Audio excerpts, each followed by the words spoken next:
Voy a hablar de un tema, digamos, que es como una continuación de una charla que hace 15 días, que es balisticidad de caminatas aleatorias y medios aleatorios. Este concepto de balisticidad es básicamente la presencia de una velocidad límite, digamos. eh, y en el caso que esta velocidad límite fuese una velocidad distinta a cero, digamos. Entonces, básicamente, este modelo de caminatas aleatorias y medios aleatorios tiene un componente adicional que es que el medio va a ser aleatorio, digamos. Y esa es digamos, inicialmente es la gran diferencia con respecto a un modelo tradicional de caminata aleatoria. Y lo que se quería hoy hablar en la charla era algo que se dijo muy parcialmente hace 15 días, que es que el medio afecta o tiene que afectar los distintos fenómenos si hacemos una comparación con respecto a la caminata aleatoria eh, simple, digamos, con un medio determinista, digamos así. Entonces, esa es más o menos la finalidad de hoy, digamos, o una de las finalidades de hoy es ver en cierto sentido cómo, cómo el ambiente, al ser aleatorio, modifica es un fenómeno como la balisticidad. La balisticidad. Y, y, digamos, como una segunda finalidad, digamos, es propiamente establecer ya concretamente la balisticidad, que es algo que en este modelo no es nada trivial, digamos, inicialmente. Entonces, vamos a ver, el modelo básicamente es, digamos, para introducir este tema es que en la red ZD, digamos, en cada sitio de la red ZD, yo me defino unos vectores 2D dimensionales. Y esos vectores, ¿qué significan? Son vectores con números, digamos, positivos, que especifican las probabilidades de transición a los primeros vecinos. ¿Okay? Y vamos a asumir que estos vectores van a ser ID, donde ese ID significa que son independientes y que son idénticamente distribuidos. ¿Okay? Entonces, digamos, si estoy en este sitio X, tengo una probabilidad de transición a un primer vecino, digamos, X más E. Digamos. Y entonces, en todos estos sitios, vuelvo a repetir, tengo un vector 2D dimensional, digamos, si estamos hablando en Z a la 2, estamos hablando de vectores de 4 coordenadas. Y entonces, todos estos vectores van a ser ID, o sea, son independientes y son idénticamente distribuidos. Entonces, hay un concepto acá, o digamos, una hipótesis que se trabaja, digamos, mayormente está en estos trabajos, que es el concepto de electricidad uniforme.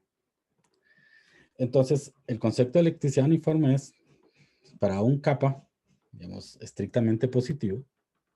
Digamos. O sea, digamos, uno a priori se toma un capa, digamos, fijo, digamos, estrictamente positivo, y va a asumir que estas probabilidades de transición satisfacen que son mayores o iguales a ese capa. O sea, no solamente son mayores que cero, sino que van a ser mayores o iguales que capa. ¿Okay? Y entonces, y bueno, y hacer probabilidades de transición, la suma de todas estas coordenadas me tiene que dar 1 en particular. Y entonces, ¿qué es lo que uno llama un ambiente aleatorio en particular? Un ambiente aleatorio, entonces, va a ser la colección de todos estos vectores. ¿Okay? Y entonces, si usted se ubica en un sitio, digamos, cualquier sitio del conjunto Z a la D, ese sitio, ahí me defino un vector, y ese vector tiene, digamos, o está gobernado por una cierta ley que le podemos llamar mu, esta mu que aparece aquí abajo, digamos, ¿okay? Que me determina, o sea, es la probabilidad de estarme yendo a los primeros vecinos, digamos. Entonces, el ambiente en particular, un elemento aleatorio, digamos, un ambiente aleatorio, es cuando yo agarro esta colección de vectores.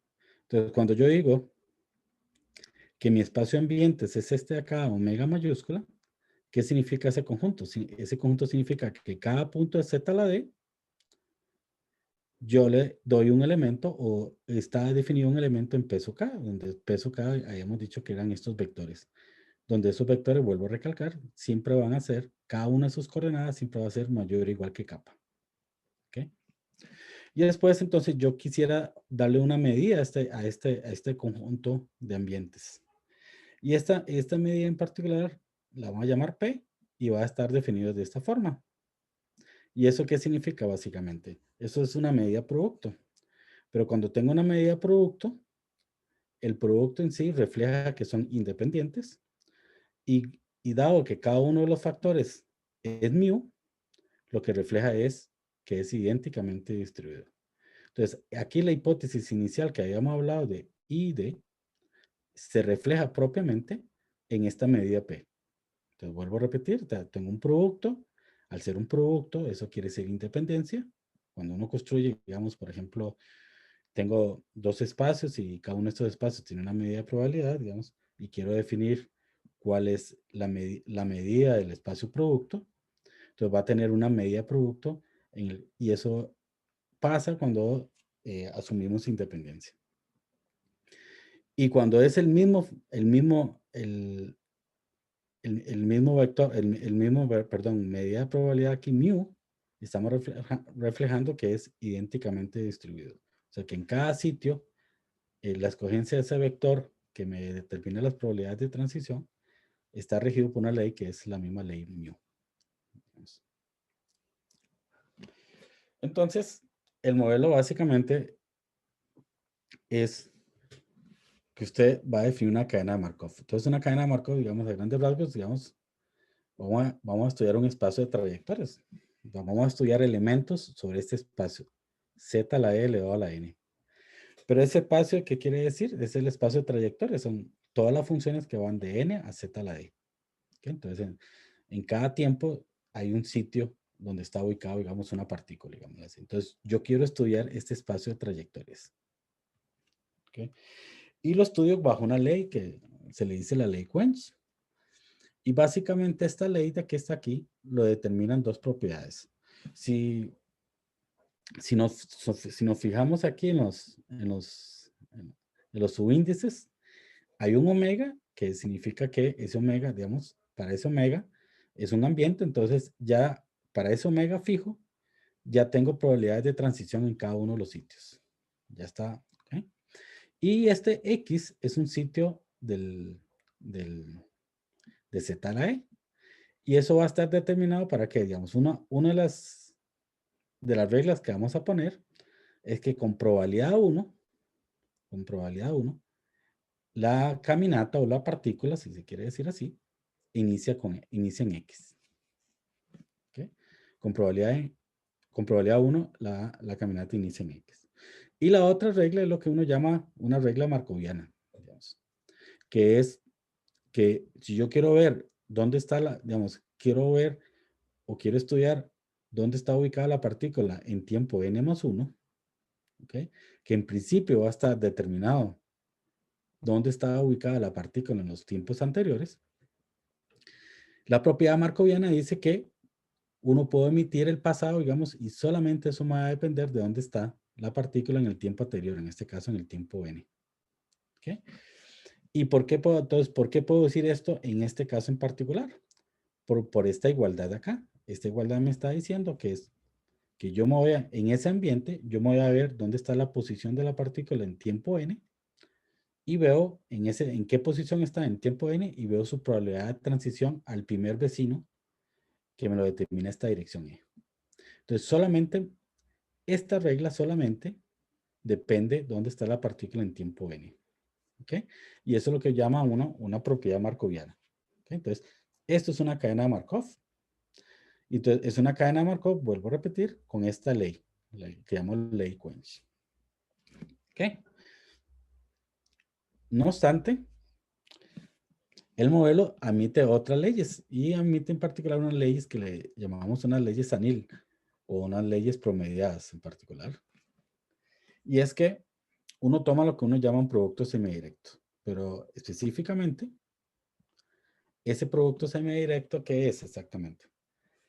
Que voy a tomar un promedio. O sea, esta ley es Quench como depende de omega, omega es un ambiente, entonces yo puedo decir que este px omega es una variable aleatoria. Entonces, como variable aleatoria, yo puedo sacar su promedio, o sea, su integral, con respecto a la medida P, a esta medida P de acá, con respecto a esa medida P, que es la medida que determina, digamos, o que gobierna mi espacio de ambientes. Entonces, cuando yo saco el promedio, lo que llamamos una ley anil. ¿Okay? No obstante, digamos, hay un problema con estas leyes anil, porque todas, digamos, usualmente los resultados, muchos de los resultados van a ser bajo esta ley anil. Y el problema es que destroza, o sea, la propiedad de Markov. Ya la caminata con esta ley anil no va a ser markoviana. Y eso nos trae bastantes problemas en particular. ¿Okay? Cualquier pregunta me pueden, si gustan, me pueden interrumpir cuando gusten. ¿Ya? Entonces, hay un concepto, digamos, intuitivo que se llama trampas del ambiente, que eso viene ligado a lo que yo dije al inicio. Digamos que este modelo con respecto a las caminatas aleatorias, simple, digamos, la diferencia inicial, digamos, es que mi ambiente es aleatorio también y eso va a tener sus efectos si hacemos una comparación. Y un efecto en particular es que el ambiente, en algún sentido, puede en algún sentido desacelerar el movimiento de la partícula. Entonces está el concepto de trampa y el concepto de trampa son zonas donde la caminata puede gastar un tiempo relativamente largo con una probabilidad relativamente alta. ¿Okay? Entonces, para eso se define, digamos, una especie, digamos, para medir en algún sentido la fuerza de esta trampa creada por ese ambiente. Entonces lo defino por esta igualdad de acá. ¿Okay? Y esa igualdad en particular se trabaja sobre un operador. Este operador que le llamamos R sub n omega en un subconjunto U de Z a la E. Y básicamente es un operador que actúa sobre las funciones continuas acotadas sobre U. Pero para no entrar con más lenguaje en ese tipo, digamos, básicamente lo que o la definición es, bajo una función continua, digamos, o a una función acotada, perdón, f. Entonces yo quiero saber cuál es la esperanza Quenz, o sea, con ese omega fijo, digamos, la esperanza Quenz, de f evaluado en la posición enésima de la partícula, pero está condicionado a que mi tiempo de salida, este t, vamos a llamar es un tiempo de salida, mi tiempo de salida de la caminata en este conjunto U es mayor que n. O sea, quiero ver ese evento de que estoy gastando mucho tiempo en ese conjunto U. ¿Okay? Y en particular, cuando quiero sacar la norma, la norma es de este operador, básicamente viene siendo esto, es el supremo de la probabilidad Quenz de que mi tiempo de permanencia en U sea mayor que n. ¿Okay? Y este es el supremo, se recoge sobre todos los x, aquí me faltó, todos los x que están en U. O sea, si yo tengo la partícula ubicada en un sitio en U, quiero saber cuál es su probabilidad de que el tiempo de permanencia en este conjunto U sea mayor que n. ¿Bien? Ahora, esta expresión lambda su omega es realmente un límite, nada más que esta expresión menos 1 entre n, el logaritmo de esta norma, es una expresión, digamos, si lo vemos con respecto a n, es una cantidad creciente, entonces el límite se reduce el supremo, digamos. Pero esto en particular, si esta norma tiende a ser 1, digámoslo así, o sea, muy a grosso modo, esta expresión tiende a ser muy pequeña. ¿Okay? Entonces, esta norma, si tiende a ser 1, quiere decir que estas probabilidades tienden a ser lo más grande posibles. Entonces, lo que podemos decir intuitivamente es que entre más pequeño sea lambda omega, entre más pequeño sea lambda omega, más fuerte es la trampa. Eso es lo que podemos decir intuitivamente. Entre más pequeño sea el lambda omega, más fuerte va a ser la trampa creada por omega en U.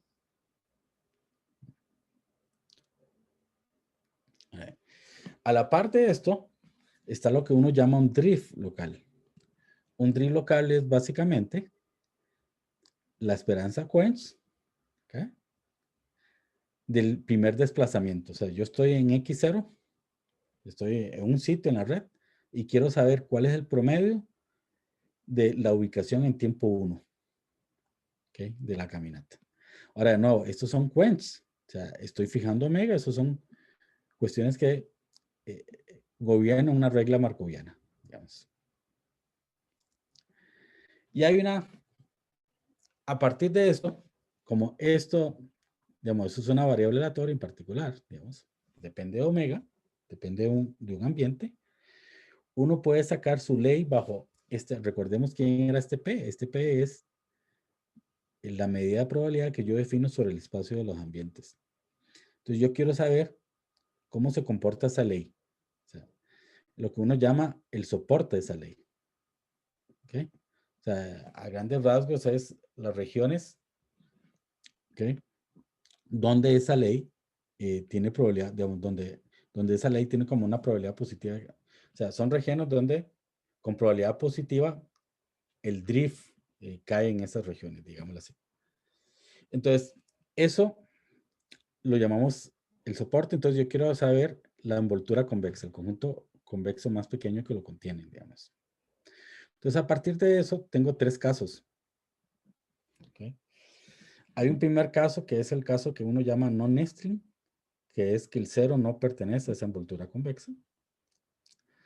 El caso es el marginal nestling, que es el caso en que el 0 pertenece a la frontera. Estoy bajo la ley, el X que voy a tomar aquí en particular es el 0, ¿no? Y el tercer caso, lo que uno llama plain nestling, que es el caso en que el 0 pertenece al interior. ¿Okay? Entonces, como una ilustración en el caso último, en el caso de plain nestling, es cuando el 0 es un punto interior. ¿Ok? Entonces, intuitivamente, ¿qué es lo que pasa acá, digamos, en el caso de plain nestling? Que el drift, este drift, digamos, si lo ubico en 0, en el punto 0, puede estar apuntando, digamos, en todas direcciones con probabilidad positiva. Entonces, digamos, intuitivamente la caminata puede irse para adelante y se puede volver, se puede ir para adelante y se puede volver. Entonces, como que hay una intuición que este último caso, el plain nestling, es el caso, y que en efecto es lo que pasa, donde la trampa, la fortaleza de las trampas son más fuertes. ¿Ok? Porque esto me lo está gobernando el drift. Vuelvo a repetir que con probabilidad positiva, pues puedo estar yendo en todas direcciones. ¿Ok? Por ejemplo, en el primer caso, no nestling, es un caso en que el 0 no está en caso 0. Entonces, es un caso donde como que las marchas están apuntando a una cierta región nada más en las direcciones, digámoslo así. Okay. Entonces, nada más para hacerlo un poquito rápido, nada más. Un resultado que no es el objetivo de la charla, ni mucho menos, pero es tal vez lo que se puede reflejar un poco con las fortalezas de las trampas. En el caso non-nestling, que es cuando el 0 no está en la envoltura convexa de la ley, digamos que esta expresión, esta cantidad lambda omega, es a cierto modo igual a una constante positiva. ¿Okay? Okay. Ahora, nada más como una aclaración, aquí el B sub L, recordemos que lambda sub omega está definido sobre un conjunto U. Este B sub L viene siendo la bola euclidiana de radio L. Entonces, imaginemos en Z2 un círculo de radio L, digamos. Entonces, cuando tengo el caso del marginal nestling, ese caso es cuando el 0 está en la frontera, digamos. A grandes rasgos, este número lambda sub omega se comporta de la forma como un L a la menos 2, del orden de L a la menos 2. ¿Okay? Y en el caso del plain nestling, a grandes rasgos, este lambda omega se comporta como una exponencial se comporta del orden de una exponencial de e a la menos L. Entonces, obviamente, estas expresiones son mucho más pequeñas que una expresión de la forma L a la menos 2, por ejemplo. Entonces, uno ve intuitivamente acá que en el caso de plain nestling, estas expresiones lambda omega son expresiones mucho más pequeñas, mucho más chicas. Por consiguiente, las fortalezas de las trampas son mucho más fuertes y por consiguiente, el tiempo que pasa la partícula, digamos, en un cierto conjunto puede alargarse bastante, digamos. Entonces, esto es una imagen, por ejemplo, de lo que está indicando de una trampa en el caso de plain nestling, digamos, que el drift está apuntando a todas las direcciones, es lo que indicaba anteriormente. Lo indica en todas las direcciones. Entonces, tengo mi bola de radio L y el drift me está apuntando en todas las direcciones posibles. Entonces, eso es lo que podemos ver en particular es que mi caminata, el medio, interfiere mucho en el desplazamiento o en las trayectorias que puede tener una partícula. ¿De acuerdo?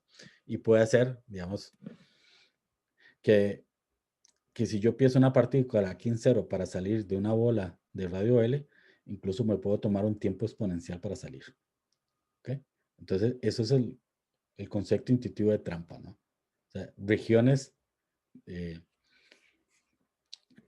ZD donde la caminata pueda pasar mucho tiempo y con un costo relativamente bajo, digamos. O sea, una probabilidad, que la probabilidad que pase eso no es tan baja. ¿Ok? Y entonces, este lambda omega, como habíamos dicho anteriormente, era un supremo, pero que yo le había dicho que era básicamente un límite, digamos. Entonces, es una tasa asintótica, una tasa de sobrevivencia, digamos, asintótica de la caminata, digamos. Hay otro número que está asociado a esto para estudiar este fenómeno de trampas. Y este número es lo que uno llama T sub omega. Entonces, recordemos quién era la norma de este operador. O sea, para no entrar mucho en lenguaje de operadores, sino es la probabilidad quench de que mi caminata salga del conjunto U un tiempo mayor que n. Entonces, conforme el n va creciendo, esa probabilidad va bajando. Conforme el n crece, esta probabilidad baja. Entonces, yo quiero saber en cuál es el primer momento, cuál es el primer n, donde esta probabilidad sea menor o igual a un medio. ¿Okay? Y eso es lo que yo llamo, o lo que se define como un T sub omega. ¿Okay? Y entonces, hay una estimación markoviana que uno puede mostrar, digamos, esto se puede mostrar incluso, digamos, para un primer curso el curso de ciencias actuariales, de proceso estocástico en ciencias actuariales, digamos, uno puede mostrar una estimación de este tipo. Es una estimación, o sea, es una estimación markoviana, usando la definición de T omega, por ejemplo. Uno puede mostrar que para un conjunto U que sea finito, necesito sumas finitas en particular, no vacío, y para cualquier ambiente, si yo vuelvo a repetir, si yo fijo el ambiente, entonces yo estoy trabajando bajo un régimen markoviano. Entonces, va a existir un X0 en U, tal es que la probabilidad, o sea, mi caminata está en X0, y yo quiero estimar cuál es la probabilidad de salir de este conjunto U antes de regresar a X0. Y eso está acotado superiormente por esta expresión. 2 veces la cardinalidad de U, eso lo entendemos como la cardinalidad, ¿no? Dividido entre T omega. Y T omega es la expresión que habíamos definido previamente. Entonces, si este n es muy grande, digamos, imaginemos que estamos con una trampa, digamos, la fortaleza de la trampa es importante. Quiere decir que el tiempo de permanencia de mi partícula en el conjunto U es pues, prolongado. Entonces, este n es grande, digamos. Entonces, quiere decir que la primera vez que esta probabilidad sea menor o igual a un medio, puede ser un n bastante grande. Entonces, eso significa que este cociente tiende a ser o o es un número cercano a cero. O sea que mi probabilidad de salir de U antes de regresar a X0 va tendiendo a ser, o va tendiendo a ser una cantidad muy pequeña. ¿Ok?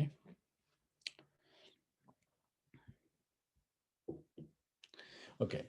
Entonces, vea que todo lo que hemos dicho nosotros ahora es de trampas y hemos siempre a partir de un omega fijo. ¿Ok? Entonces, de nuevo, con ese omega fijo, vuelvo a repetir leyes Quench, que son leyes markovianas. Pero ya para tratar ya leyes anil un poco, entonces vamos a definir unas condiciones para asegurarnos un poquito o para ver cómo demostrar la balisticidad de una caminata aleatoria. En un régimen anil, que vuelvo a repetir, un régimen anil es un régimen que no es markoviano.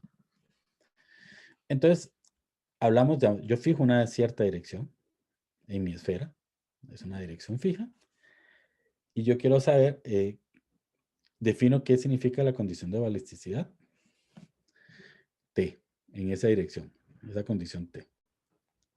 Entonces, hay una primera característica, es básicamente que mi marcha se dispara en la dirección L hacia infinito. O sea, la caminata se me disparó hacia el infinito con probabilidad 1, una probabilidad anil, vuelvo a repetir, el promedio de las leyes Quench.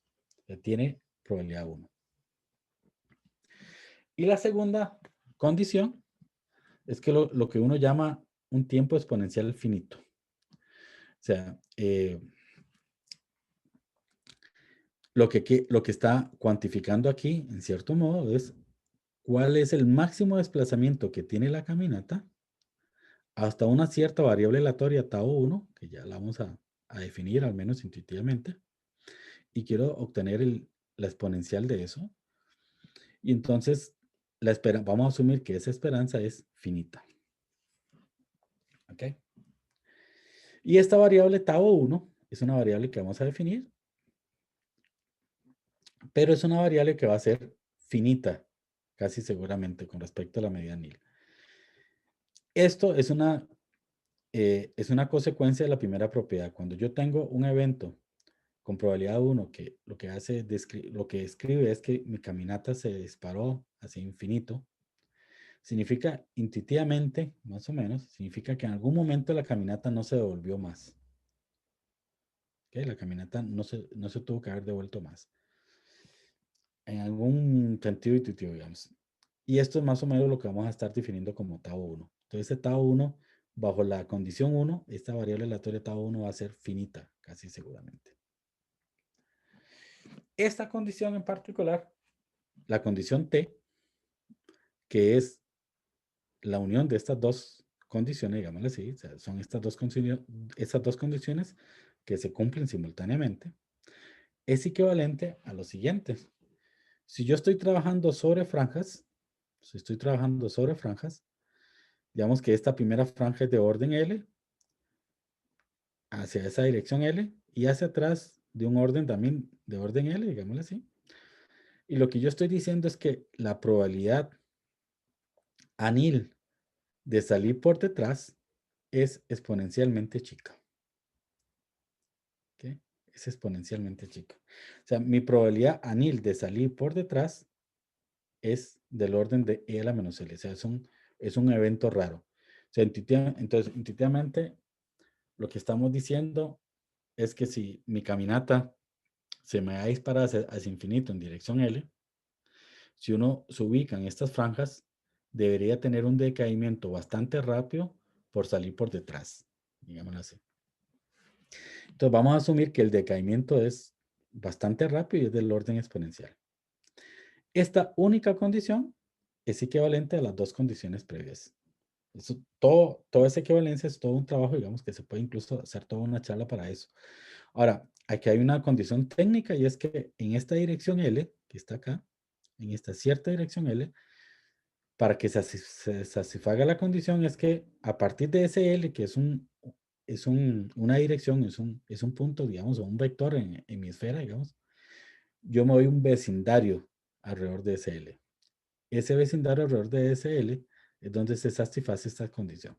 particular. O sea, no solamente se satisface para mi vector fijo L, sino para un vecindario alrededor de L.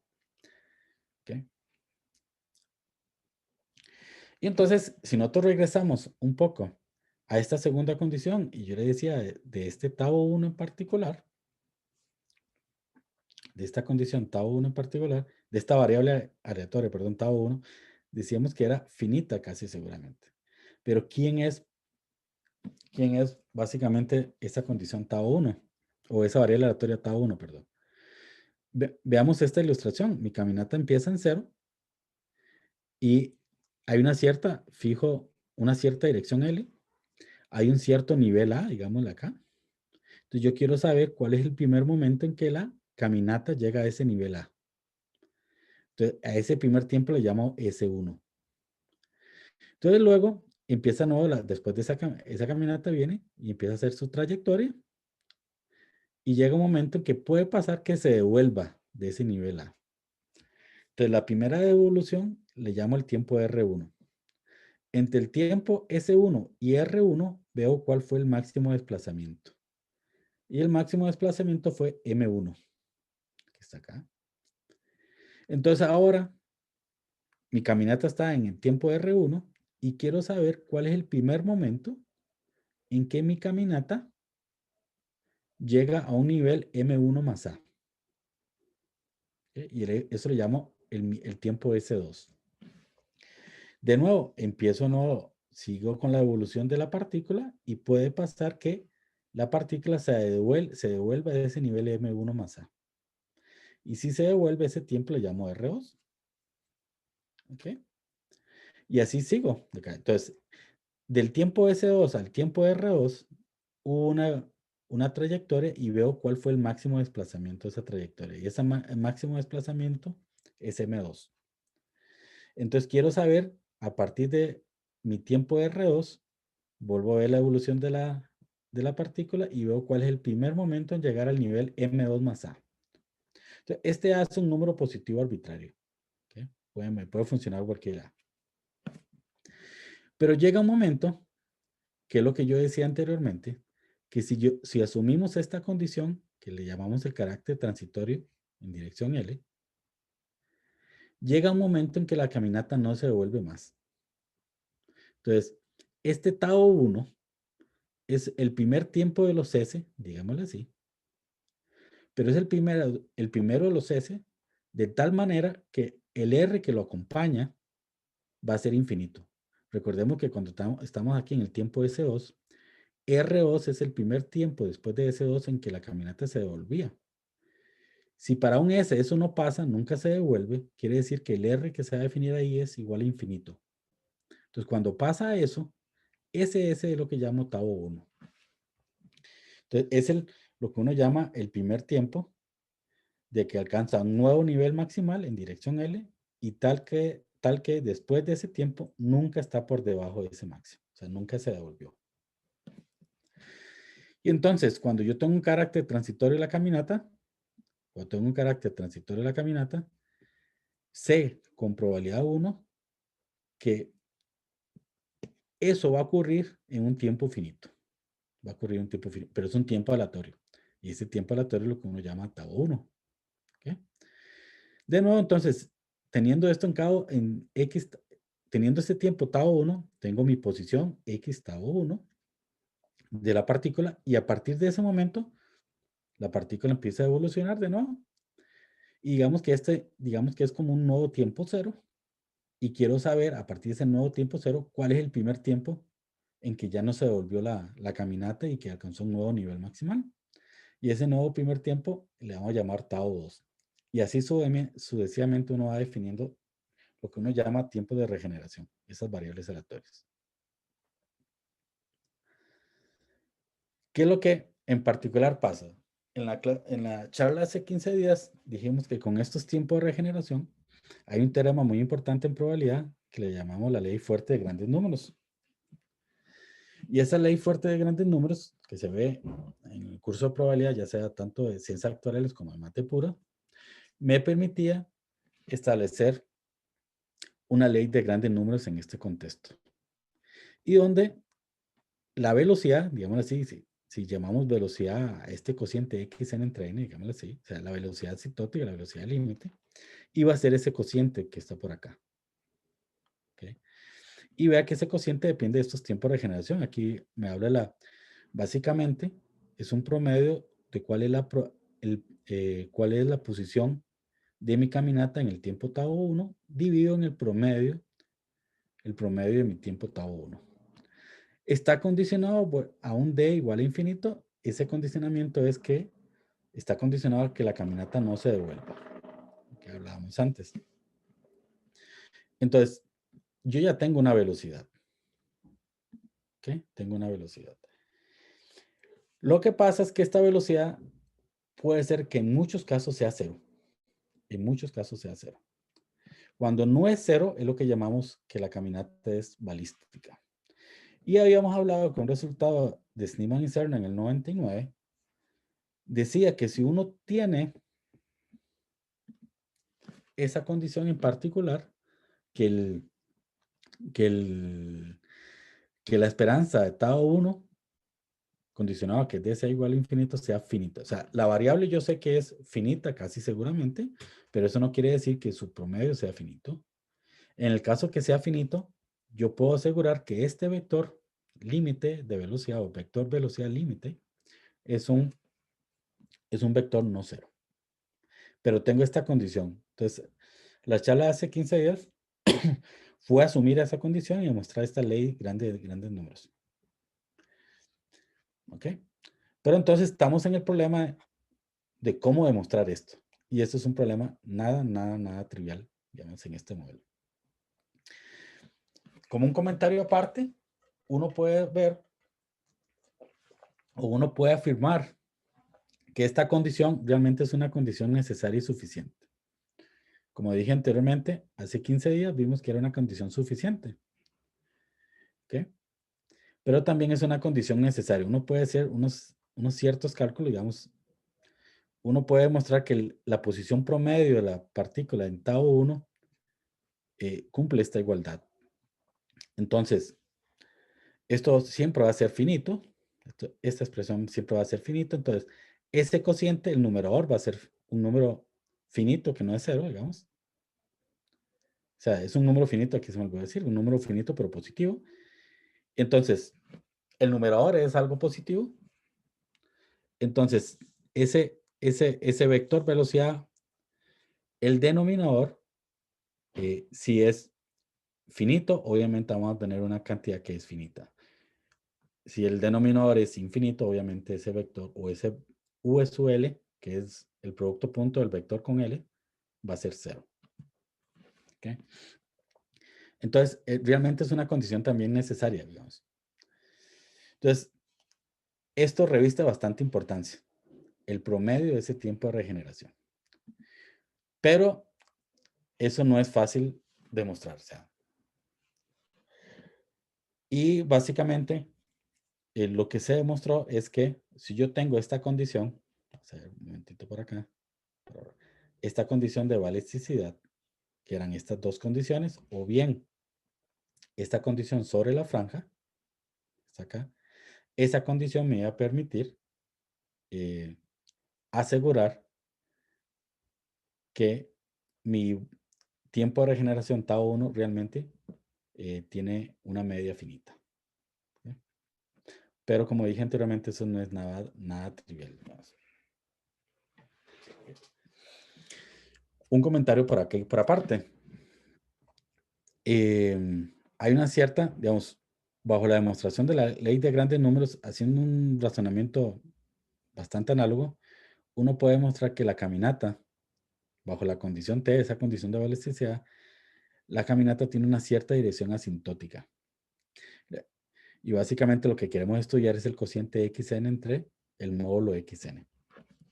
Entonces, esto obviamente siempre tiene norma 1, ¿no? Entonces, eso asintóticamente converge a con lo que llama una dirección asintótica y vea, de nuevo es básicamente el promedio de la posición de la caminata en mi tiempo tau 1. ¿Okay? Pero entonces, esto tiene sus implicaciones, esta dirección asintótica. Y las implicaciones que tiene es que uno, a posteriori, no se puede preguntar para qué direcciones L se cumple esa condición de balisticidad.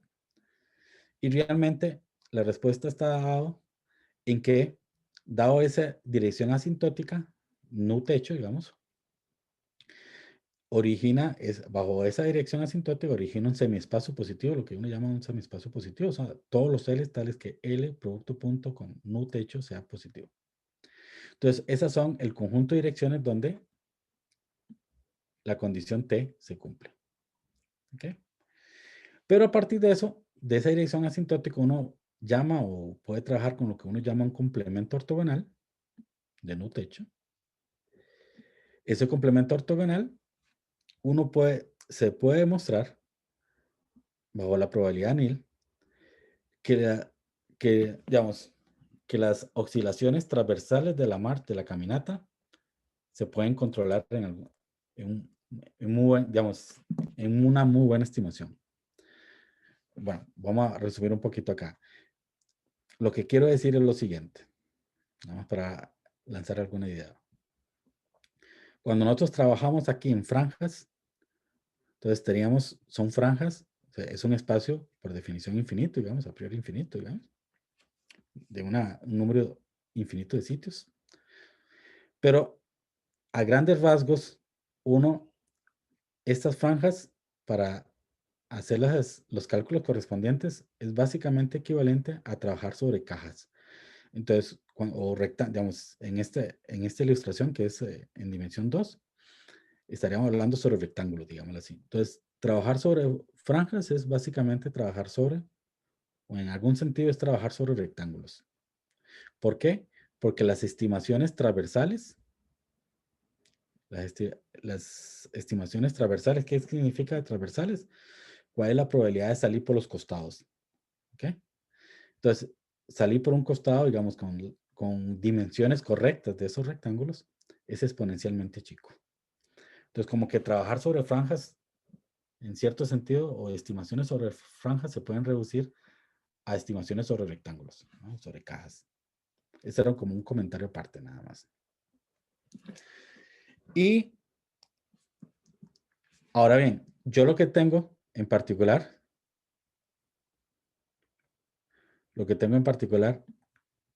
es demostrar esto. Demostrar ese primer momento finito de tau 1. ¿Okay? O sea, que la esperanza de tau 1 sea finito. Y entonces, eso va a estar reflejado mucho la presencia de trampas. La presencia de trampas. Y esa presencia de trampas, o sea, imagínense un momento, nada más intuitivamente. Tau 1 es el primer tiempo, digamos que en una cierta dirección, tau 1, la caminata no se devuelva.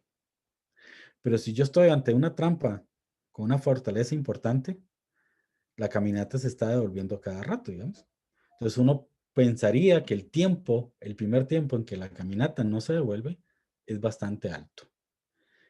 Y entonces, cuando uno saca el promedio de tiempos sumamente altos, corre el riesgo de que sean infinitos, aunque el promedio llega a ser infinito. Entonces, uno para trabajar eso, hay algo que se le llama la distribución de salida Cohensia típica.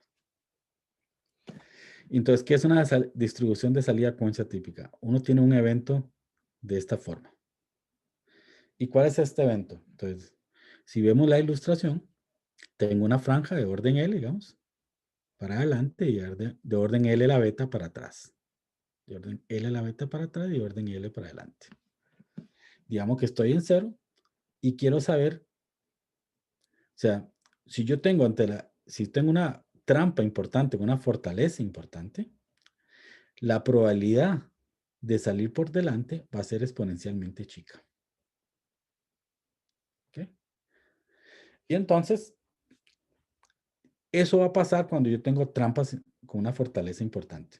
Entonces, en el fondo, esto es una probabilidad, la probabilidad de salir por delante sea exponencialmente chico, eso depende de omega. Entonces, yo quiero saber cuantificar eso en mi probabilidad sobre el conjunto ambientes.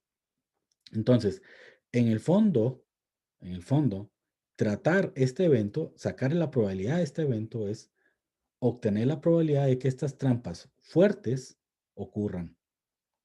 ¿Okay?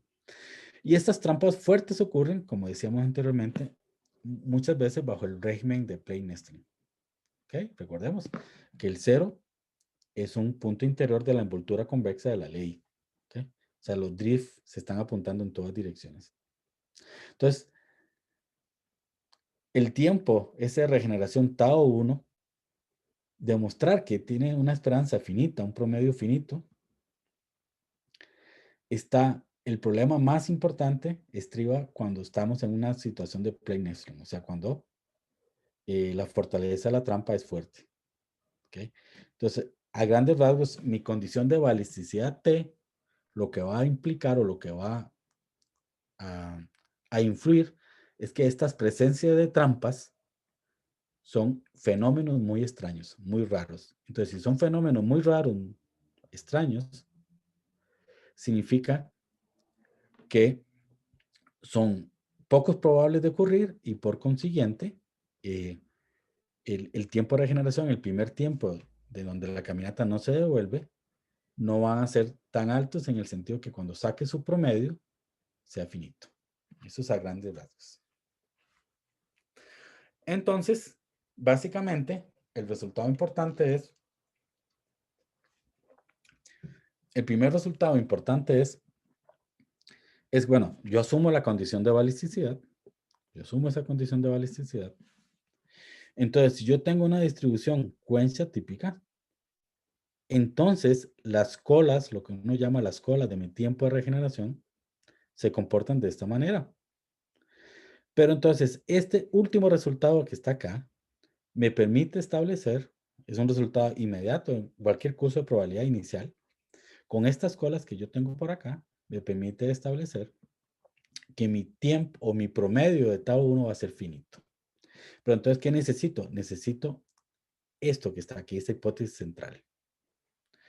¿Y qué es lo que dice esa hipótesis central? Que la probabilidad, o sea, esta P, digamos doble, digámoslo así, es la probabilidad sobre el ambiente, de que la probabilidad Quench de salir por delante en una franja sea exponencialmente chico, ese evento va a ser un evento de probabilidad muy chica. ¿Y cuán chica va a ser? Del orden de E a la menos L. Entonces, cuando eso pasa, yo me puedo asegurar este resultado de acá. Y si yo me puedo asegurar ese resultado de ahí, puedo decir que mi primer tiempo es finito. Mi primer tiempo es finito. Perdón, mi primer tiempo de regeneración tiene esperanza finita. ¿De acuerdo?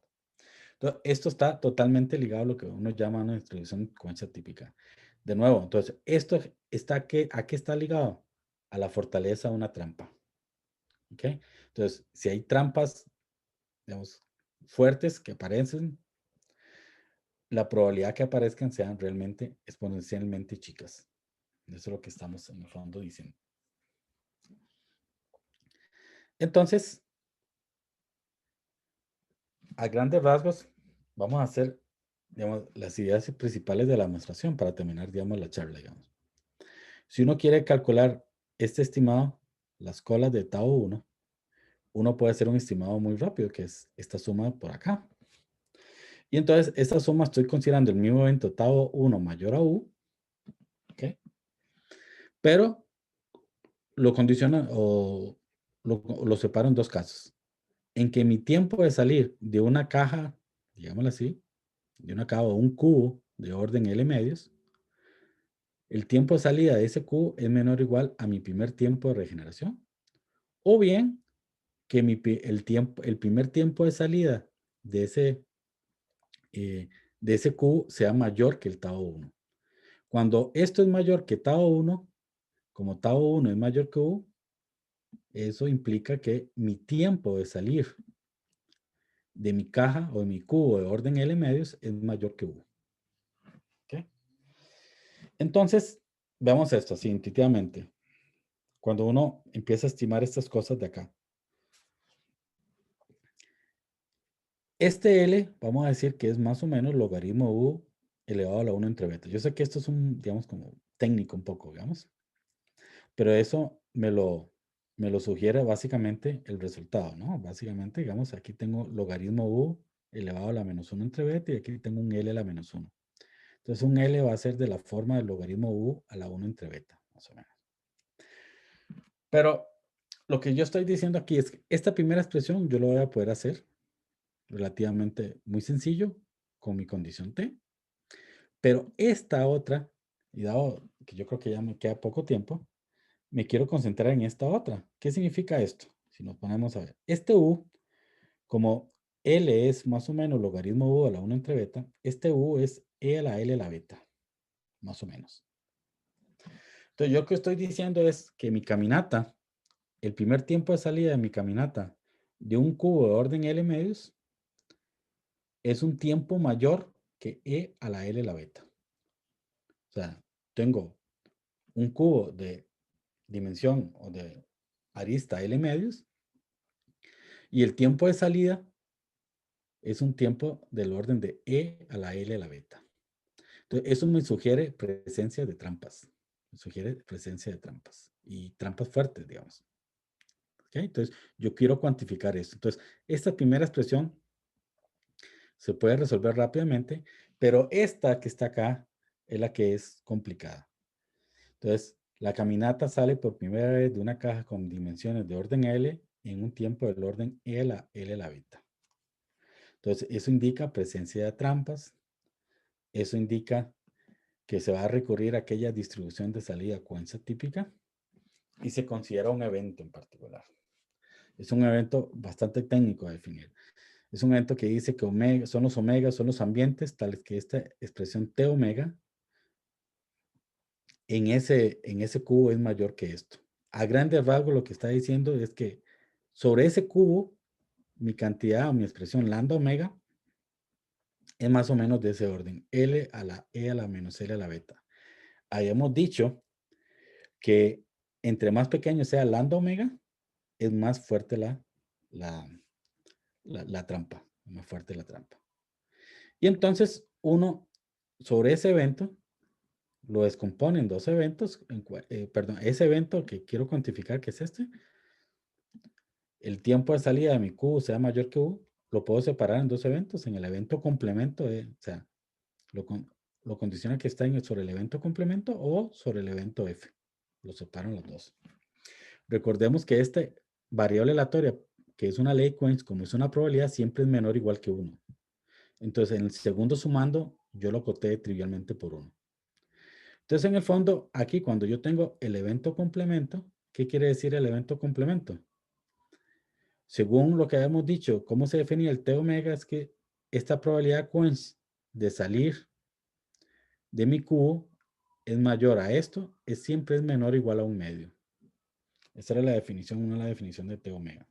Entonces, de nuevo, esto es se puede aplicar, como estoy trabajando sobre leyes Cohen's, puedo aplicar una propiedad fuerte Markov y lo puedo resolver en forma casi que inmediata. Entonces, al final todo se reduce en la probabilidad de F, en la probabilidad de este evento. Y de nuevo, la probabilidad de ese evento a grandes rasgos es que este lambda omega es de este orden. Y es un orden muy pequeño, va para cero muy rápido. Y entonces quiere decir que hay trampas fuertes. Digamos, estamos ante la presencia de trampas. Y entonces, al final, básicamente, ¿qué es lo que podríamos decir? Que el evento F es cuando este T omega es mayor que esto. Y recordemos un primer estimado que empezamos la charla. Habíamos dicho que uno podía encontrar un estimado así. Y este estimado que está de esa manera tiene un cociente que es T omega. Y el T omega está acotado inferiormente por esta expresión U entre el logaritmo de la beta. Entonces, técnicamente yo podría agarrar este mismo lema y en lugar de T omega sustituirlo por esto. Y se sigue satisfaciendo la desigualdad. Entonces, la probabilidad de F es menor o igual a la probabilidad de que esto pase, que para algún X0 en ese cubo, la probabilidad de salir de ese cubo antes de volverme a X0 es menor o igual a toda esta expresión. ¿Okay? Entonces, lo que se hace a grandes rasgos es que yo estoy ubicado en X0, que está acá. Entonces, yo hago un camino hacia un sitio X, que está acá. y es una distancia del orden L a la beta. Utilizo electricidad uniforme, digamos, fijo. Fuerzo a la caminata a irme hacia ese punto X. Entonces, yo empiezo de ese punto X y hay una simple desigualdad. O sea, la probabilidad de salir del cubo antes de volverme a X0 es mayor o igual que si yo me esfuerzo de ir de X0 a X en un camino que yo no me salga de U y luego a partir de ese X calcular la probabilidad de salir del cubo antes de regresar a X0. Y todo esto estoy aprovechando el carácter markoviano. Yo lo puedo hacer. Pero como es de esta distancia era del orden de L a la beta, digamos que es como una distancia de U a la menos un tercio. Y esa distancia U a la menos un tercio, si vemos ante la expresión esta, doble logaritmo de U a la 1 entre beta entre U, si pasamos el U a la menos un tercio al otro lado, etcétera, etcétera, uno puede llegar a hilar esta probabilidad de acá, pasar ese a la 1 menos un tercio al otro lado, y al final acotarlo por esta expresión. No voy a entrar en detalles, pues, nada más es una expresión técnica numérica, digamos. Es menor o igual a 1 entre raíz de U, que es del orden de E a la menos L a la beta. Entonces, al final, esta probabilidad de este evento F, yo la puedo acotar por la probabilidad, ¿sabes? La puedo acotar por la probabilidad que haya una distribución cuesta típica. ¿Por qué?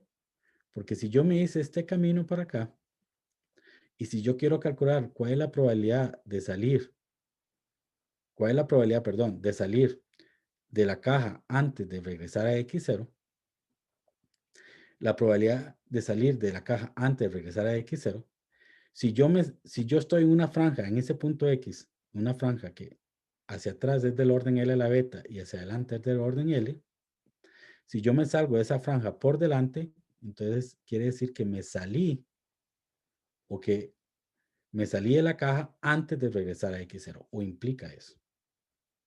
Entonces ahí aprovecho y obtengo esta hipótesis. O sea, la hipótesis del teorema era que si yo podía tener esto. Entonces al final esa probabilidad de ese evento sea acotada superiormente por una distribución Quecha típica, que por hipótesis tenía una probabilidad de suceder muy pequeña. Y eso a grandes rasgos es básicamente la prueba. Sé que es un poco rápido, pero es nada más lo que quiero reflejar es que esta probabilidad, que era la complicada, la probabilidad de F, que es la cual implicaba intuitivamente la presencia de trampas con una fortaleza importante. Y entonces, esa hipótesis que tenemos de distribución Quecha típica va a ser, o lo que hace en el fondo es decir, bueno, si aparece esa trampa, la aparición de esas trampas son con una probabilidad muy baja. ¿Okay? Y eso me lo asegura la condición T, esa condición de validez T.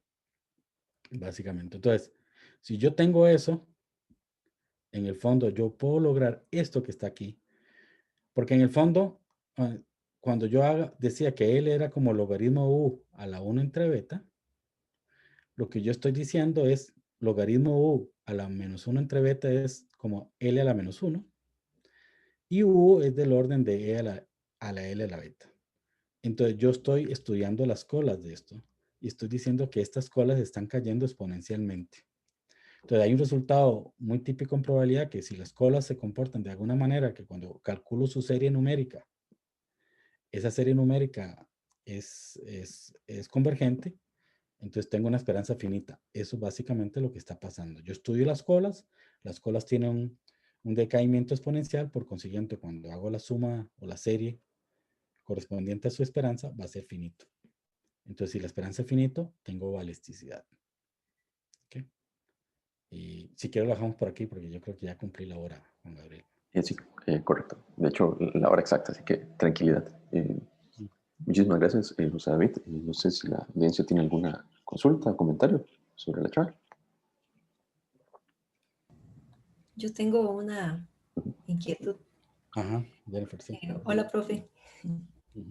Es que, digamos, de todo lo que usted expuso, Ujú, parte me tocó leerlo, ¿verdad? ujú, Pero algo que no había tenido la oportunidad de preguntarle.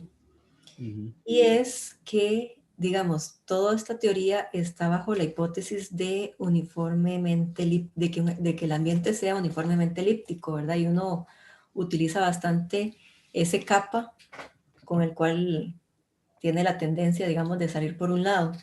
ujú, Pero, digamos, si uno quiere relajar a que sea solamente uniforme, o sea, elíptico, perdón, ujú. ¿dónde se presenta? No, el resultado en general es falso. Digamos, si usted quiere considerar solamente electricidad, Ujú, hay modelos de ambientes. De hecho, el modelo de Dirichlet, hay 3 o 4 artículos sobre ese modelo, básicamente, del matemático Sabot, un estudiante que tuvo Tournier, donde demuestran que la caminata no es balística, digamos, por ejemplo, de la velocidad cero. Entonces, de hecho, esa pregunta que usted me está haciendo es lo que yo trabajé en la tesis. Yo tenía ujú. que conseguir, o parte de la tesis mía, 70% de la tesis mía fue, tenía que conseguir condiciones de electricidad más fuertes que electricidad, pero menos fuertes que electricidad uniforme, y que estos resultados se siguiesen cumpliendo. Y esas condiciones, tienen algo que ver, digamos, con estas estimaciones atípicas, ¿Sí? ¿no? Tengo que lidiar con eso sin utilizar electricidad uniforme. Yo Ujú. tuve que lidiar con eso. O sea, en esta demostración, digamos, sí, a modo de ejemplo nada más, Ujú, en esta estimación donde utilizo electricidad uniforme, es aquí pasar de X0 a X, ahí lo fuerzo, digamos, la camioneta. ujú. La forcé del orden de L a la beta para no forzarla tanto, porque si no el precio era muy alto. Ahí no puedo hacer ese razonamiento. O sea, dado mis condiciones nuevas de electricidad, tenía que definir otro evento para lograr cuantificar estas cantidades. Ya, ya. Pero sí tengo que lidiar siempre con la distribución cuenza típica. Siempre tengo que lidiar con eso. Ya, después, Pero entonces, digamos, toda la construcción, la separación que usted hace con el evento F, el vuelve a evento, ser igual, pero sí, necesita meterle, digamos, otro otro evento. supuesto. Tengo que Ujú, considerar otro evento. Sí, en el fondo sí. De hecho, al final, en lugar de considerar una trayectoria, creo que consideré dos a la D menos 2 trayectorias, algo así como varias trayectorias. Y, y condicionar esas trayectorias de alguna forma conveniente como nueva condición de electricidad. ujú. Pero no Ahora, me puedo quitar de encima esas distribuciones secuencia típica, digamos, como que parece que esa distribución secuencia típica aparece en todo lado. Y nada más, aprovechando tu pregunta, Jennifer, ujú. yo lo que quería hacer hoy era que, que esa distribución secuencia típica que uno tiene, que la demuestra, también la tiene para la magnitud de las trampas. Entonces, en el fondo, nunca me voy a poder quitar de encima de eso, porque trampas van a aparecer siempre, ¿verdad? Ujú. Independientemente de cuál condición de electricidad utilices. Entonces, las trampas van a aparecer. Entonces, en algún sentido tenemos que ver que esas trampas, la probabilidad que esas trampas aparezcan sea muy pequeña para tener balisticidad. Ujú. Y otra pequeña consulta es, cuesta mucho como encontrar como ejemplos, ¿verdad? Pero no sé si hay algún ejemplo de alguna caminata que satisface, alguna de estas resultados. Sí, sí, de hecho, esos fueron los trabajos posteriores de Schneemann, digamos, y hay uno que es cuando uno considera una marcha simple y simétrica, donde las probabilidades de transición son iguales a todo lado, Ujú, y la modifica un poquito con algo aleatorio, digamos. Digamos que la magnitud aleatoria sea del orden de epsilon, más o menos, digamos, o expresiones de la forma epsilon al cuadrado, epsilon a las 5 tercios, etcétera. Ejemplos así que usted tiene, qué sé yo, mi probabilidad de transición a la derecha es 1 entre 2D, pero le sumo algo aleatorio, y ese aleatorio es del orden de epsilon o algo más pequeño que epsilon. Entonces, caminatas así que se parecen mucho a las caminatas simples, simétricas, digámoslo así, son ejemplos en que se ha trabajado, ¿no? Y sí, ahora, usted ya que conoce bastante ese tema, Jennifer, ¿se acuerda que hay hay un criterio efectivo? Sí. El criterio efectivo, la razón de ese criterio efectivo fue eh, tener un criterio para encontrar ejemplos donde esto pasaba, donde esto uno podía demostrar que esto ocurriese, este fenómeno de balisticidad. O sea, en lugar de considerar la condición T, así como la definí yo, es algo asintótico, digamos, construyeron un criterio efectivo que podía ser más fácil para encontrar ejemplos. Y de hecho eso lo hizo Schneemann. Está bien. Muchas gracias, profe. Con gusto, Jennifer. Y gracias, Jennifer. ¿Alguna otra consulta, comentario?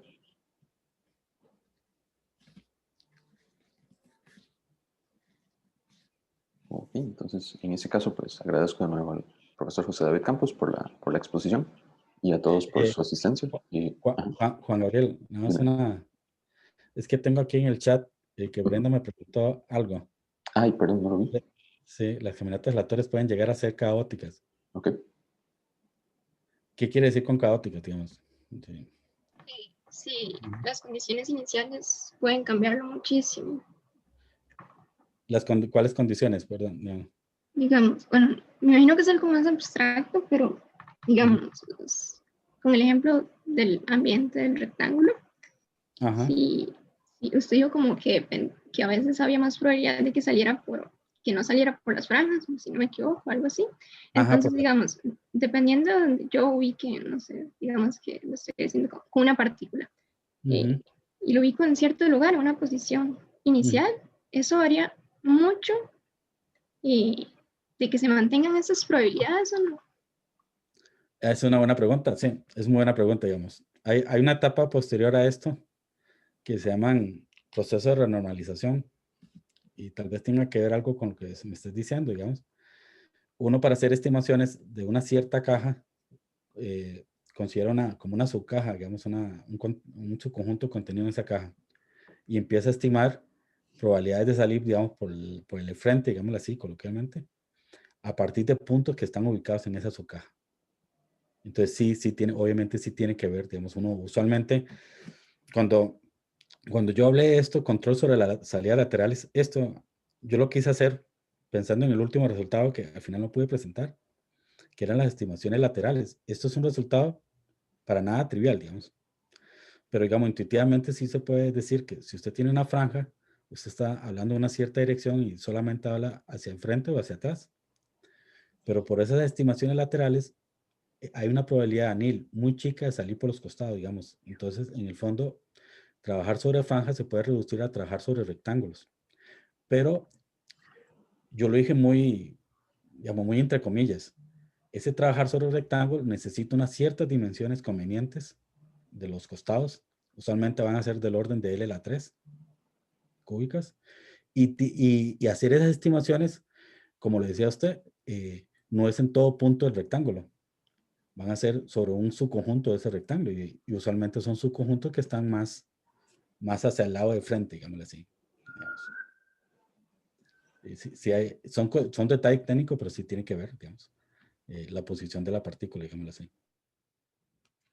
No sé si con eso te contesté o la pregunta. Sí, gracias. Con gusto. Perfecto, gracias, Brenda. ¿Alguna otra consulta, comentario?